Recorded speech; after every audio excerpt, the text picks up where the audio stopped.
দেখেন, অনেক কথা জানলেও বলা যায় না, নানান কারণ থাকে। ঢাকা বিশ্ববিদ্যালয় প্রশাসন যেভাবে আসলে এই প্রশাসন গঠন হওয়া দরকার ছিল সেভাবে হয়নি।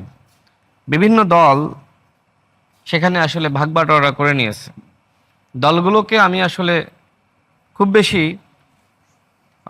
দোষ দিতে চাই না, বরং অন্তর্বর্তীকালীন সরকার গণ অভ্যুত্থানের পরে ভিসিটা কিভাবে নিয়োগ হলো আমরা কেউ জানি না, প্রক্টর কিভাবে নিয়োগ হলো, অন্যান্য যারা মানে উপাচার্য তারা কিভাবে নিয়োগ হলো, ডিন কিভাবে নিয়োগ হলো আপনি জানেন? আপনি তো শিক্ষক, আপনি জানেন না।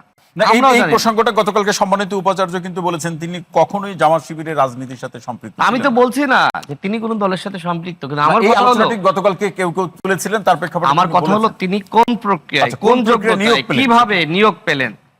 আপনি অভ্যুত্থান করলেন, অভ্যুত্থানের পরে মানে ঢাকা বিশ্ববিদ্যালয়ে বলেন, অন্য বিশ্ববিদ্যালয়ে বলেন, একজন শিক্ষক কিভাবে নিয়োগ পাবে, ভিসি কিভাবে নিয়োগ পাবে, প্রক্টর কিভাবে নিয়োগ পাবে, কোন নীতিমালা আছে? আপনি শুধু সংস্কার সংস্কার সংস্কার আর ভালো নির্বাচনের কথা বলেন। আপনার তো এই ভালো নির্বাচন করার জন্য নিয়োগটা তো আসলে সরকারই তো নিয়োগ দিয়েছে, তারা তো নিজেরাই নিয়োগ, তারা এই নির্বাচনকে প্রভাবিত করার চেষ্টা করেছে কিনা। দেখেন, আমি সেইখানে আসি। আমি বলতেছি যে গণ অভ্যুত্থানের পরে একদম শুরু থেকে যেভাবে বিভিন্ন জায়গায় পরিবর্তন হওয়া দরকার ছিল, বিভিন্ন জায়গায় ব্যবস্থাপনা চালু করা দরকার ছিল, সেটা করা হয়নি। সচিব বলেন, ভিসি বলেন, ডিসি বলেন, এসপি বলেন, সব ওই আওয়ামী স্টাইলে নিয়োগ হয়েছে, যে কারণে এখন অভিযোগ অনুযোগ থাকবে। হ্যাঁ, একটি নির্বাচন হয়েছে, বিভিন্ন আচরণবিধি লঙ্ঘনের অভিযোগ আছে, নির্বাচনের কারচুপি হয়নি, সেটা আমরাও বলছি। কিন্তু সকালবেলা আপনি একটি খবর দেখবেন যে ছাত্র দলের যিনি ভিপি ক্যান্ডিডেট, তার বিরুদ্ধে একটি অভিযোগ, তিনি আচরণবিধি লঙ্ঘন করেছেন, দুপুর পর্যন্ত চললো। আচ্ছা, আপনি বলেন তো, সকাল থেকে দুপুর পর্যন্ত এই অভিযোগ যখন মিডিয়াতে থাকে, গণমাধ্যমে থাকে, শিক্ষার্থীরা ভোট দেয়? ভোট দেয়? দেয় না।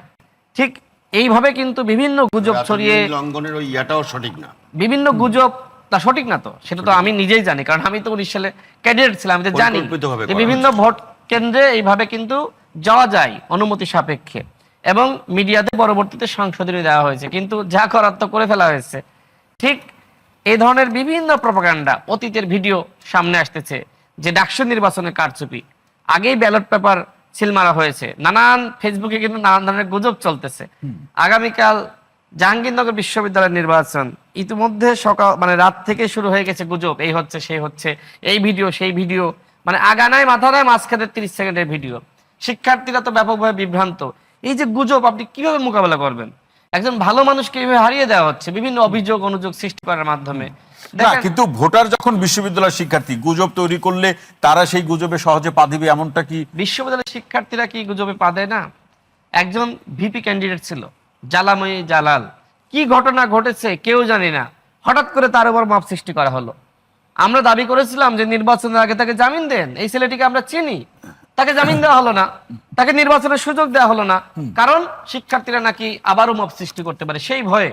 দেখেন, আমি আরেকটা বিষয় বলি, খুব অবাক হয়ে গিয়েছি যে ছাত্র শিবির তো ভালো করার কথা, তাদের কয়েকজন যেমন সাদিক কায়েম, কিন্তু তারা এইভাবে ফুল প্যানেলে জিতবে, আর বাকি যাদের ব্যক্তি ইমেজ থাকা সত্ত্বেও, গণ অভ্যুত্থানের নায়ক হওয়া সত্ত্বেও জিততে পারে না।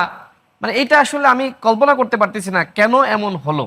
ছাত্র শিবির জিতুক, আমার কোনো আপত্তি নাই, যাদের ব্যক্তি ইমেজ আছে জিতুক। আপনি বললেন যার ব্যক্তি ইমেজ আছে সেই জিতবে, অথচ ফুল প্যানেলে আপনি ভোট দিলেন। ফুল প্যানেলের কয়জনকে আপনি চিনতেন? সে কয়জনকে চিনেন? তার মানে এইখানে কোনো না কোনো একটা মেকানিজম আছে। সেই মেকানিজম কিন্তু ভাই কিছুটা বলেছে যে কোচিং, বৃত্তি,